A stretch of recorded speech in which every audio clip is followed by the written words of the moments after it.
Please excuse my background, I'm putting a bike together. This is a video I never thought I'd make in my life because there's a trifecta of 3 favorite content creators. There's Drew Gooden, my favorite white guy, Danny Gonzalez, who I think is somehow Mexican, and the best Canadian ever, Curtis Connor. And out of these 3, I really expected Curtis Connor to really get into some controversy first, but it turns out that it's Danny Gonzalez, the least likely, I think, to get into any bit of heat and controversy in any capacity. We're witnessing a miracle, it seems. So Danny Gonzalez releases a video randomly, sometimes once a month, sometimes he'll just release a video if he feels like it. He releases a video about once a month.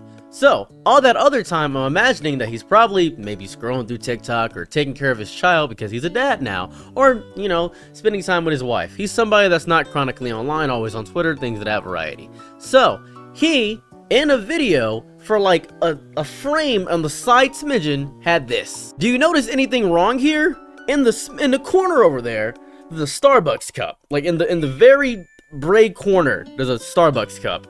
Now, if you guys don't know, which if you're not chronically online, because I didn't know this, there's a boycott against Starbucks. I had no idea about this. I really didn't, because I don't drink coffee, so I didn't know there was a boycott against Starbucks. I just don't drink coffee.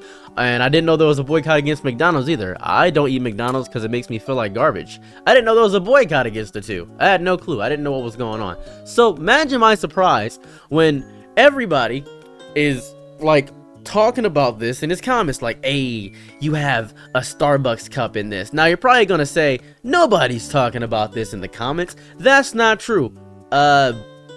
Well, you're not true is not true, because he actively had to make an apology post, which I've never seen from him ever. I'm seeing comments about the Starbucks cup. Let's go ahead and read this.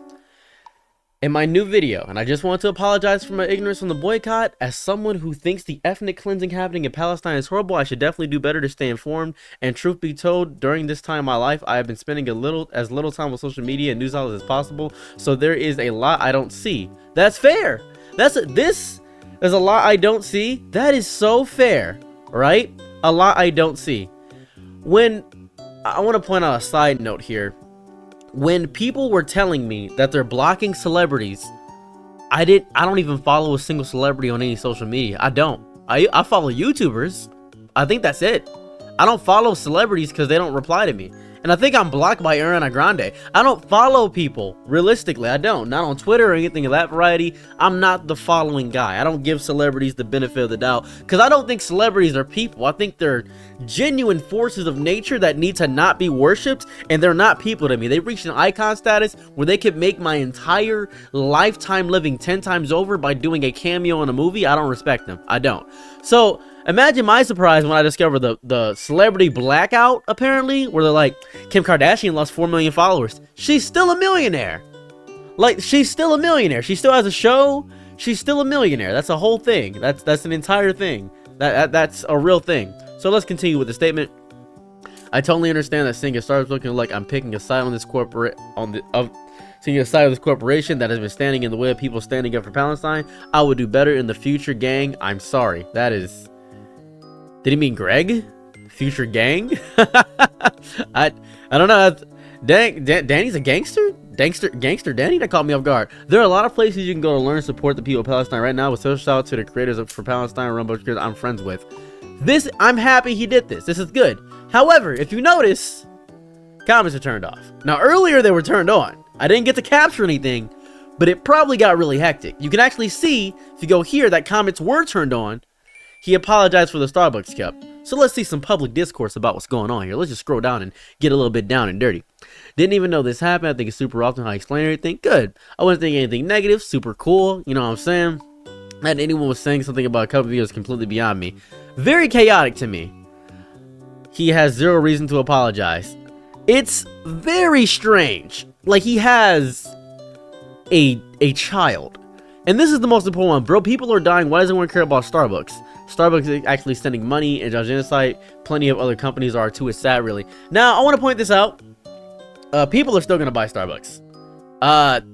My mom will buy Starbucks. My granddad will probably buy Starbucks.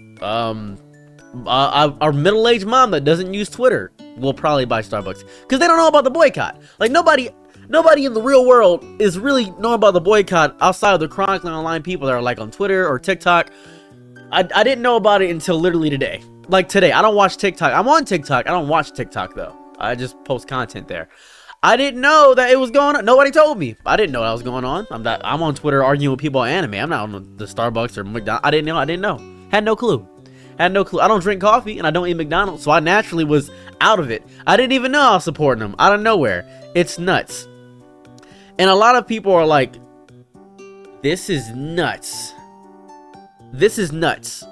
And to be fair, it is nuts. It's psychotic to think that somebody who is a father, who cares about himself, who cares about his mental health, who doesn't want to use social media. He has people on his secondary channel, Too Danny, Too Furious. If you look at it, Too Danny, Too Furious, right? He doesn't even watch the videos. He has somebody send him the videos. His editor, I believe, sends him the videos, and then he makes the videos about that. That's what he does.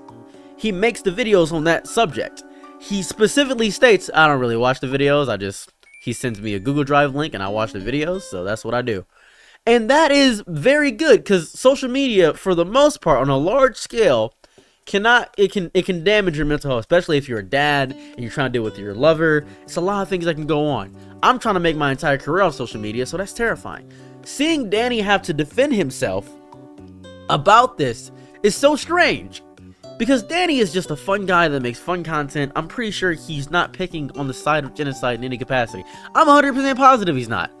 I don't think that he's got a word in edgewise about the entire thing. He probably wants to stay as far away from this as possible. And a lot of people are going to say he has a huge platform. He should talk about it.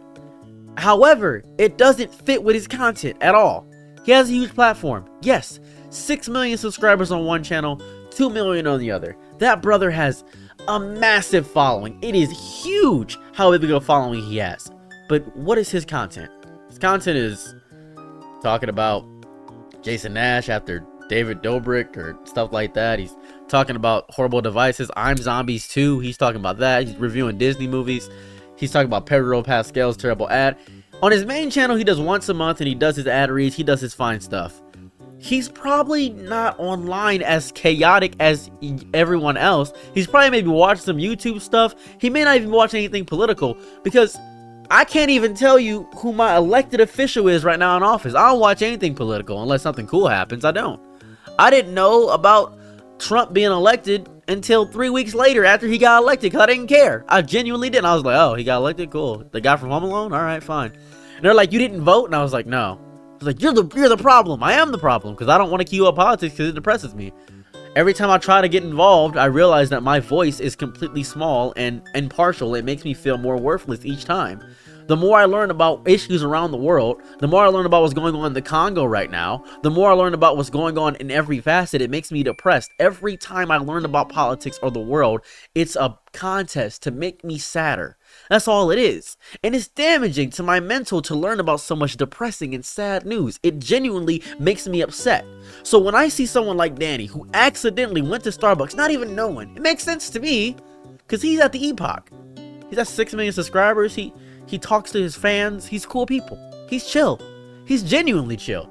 He's a regular, cool, kind of basic, I think partially Mexican white guy. That's what I think he is. That's what I know.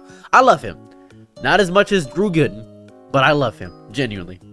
And I genuinely think they probably shouldn't have even had to apologize for this realistically. Like, I don't know. Like, it messes me up because everybody's like, I'm so proud of him for doing that. It feels strange that people are this chronically online. It's very scary. It reminds me of when I took a deep dive into the neo-pronoun subreddit. I respect you if you use neo-pronouns. I really do. But sometimes you guys will say things in a neo-pronoun subreddit that will mess me up and it ruins my week. But I genuinely, for the most part, right, am a little bit confused by this. I'm a little bit confused. I'm a little bit confused by this. I really am. I'm just a little perplexed. Maybe that's just me. Maybe I'm a little bit stupid. Maybe I'm goofy. Maybe I'm a dummy.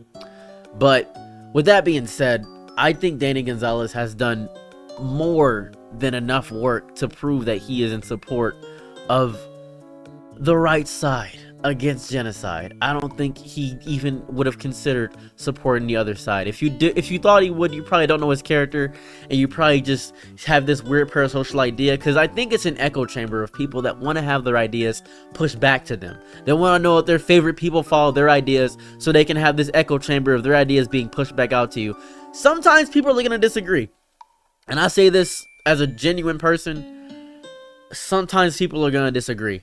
Even your favorite people will disagree with you sometimes. I never thought I'd see him in any smidgen of drama. I'm happy he immediately addressed it. It was probably getting really wacky, and that's why he turned off the comments on his video. It was probably getting insanely wacky, truly. But generally speaking, it is nuts. Like, it is very nuts. I'm very happy that he addressed it. But yeah, I just wanted to talk about this. Genuinely, I did. So, yeah.